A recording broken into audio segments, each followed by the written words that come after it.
टिळक चौकामध्ये शिवसेना विरुद्ध शिवसेना उद्धव बाळासाहेब ठाकरे पक्ष आमने सामने आल्याचं पाहायला मिळतंय। दुर्गाडीवरील घंटानाद आंदोलनाच्या पूर्वी दोन्ही कार्यकर्ते आमने सामने आलेत। शिवसेना नेत्यांची भाषणे सुरू असताना शिवसेना उद्धव बाळासाहेब ठाकरे पक्षाच्या वतीने घोषणाबाजी करण्यात आली। दोन्ही पक्षांच्या वतीने थोड्याच वेळात घंटानाद आंदोलन केले जाणार आहे।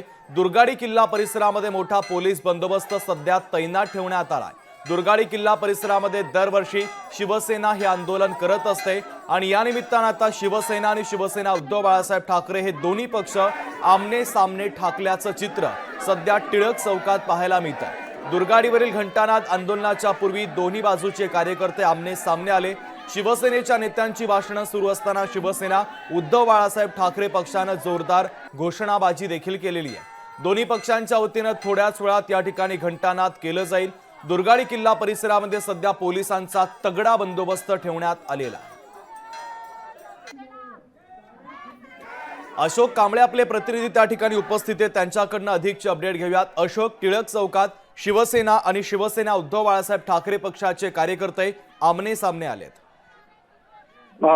शुभम, गेल्या अनेक वर्षापासून बकरी ईदच्या दिवशी दुर्गाडी किल्ल्यावरती घंटानाद होतं। हिंदू भाविक जे असतात त्या नमाजच्या टायमाला मंदिरात जाऊन आरती करण्याचा प्रयत्न करतात, परंतु सुव्यवस्था बिघडली नाही पाहिजे म्हणून पोलीस बंदोबस्त हा तैनात करण्यात येतो आणि हिंदू बांधवांना लाल चौकी ह्या परिसरामध्ये अडवण्यात येतं, जेणेकरून मुस्लिम समाज हा बकरीद निमित्त ईदगाहवरती नमाज पढतो, रोडवरती बसून नमाज पढतो आणि तिथे काही अनुचित प्रकार घडू नये यासाठी अडवण्यात येतं। परंतु आज ठाकरे गट आणि शिंदे गट हे दोन्ही गट टिळक चौकातील शिवसेना शाखेच्या आसपास एकत्र आले आणि तिथे नारेबाजी करताना समोर आले आणि यांच्यामध्ये बाचाबाची झाली। शुभ अगदी अशोक, महत्त्वाचे अपडेट या राड्याच्या संदर्भात आपण दिलेले आहेत, तुर्तास धन्यवाद। तर शिवसेना आणि शिवसेना उद्धव बाळासाहेब ठाकरे पक्षाचे हे कार्यकर्ते कल्याणमध्ये आमने सामने आलेले आहेत।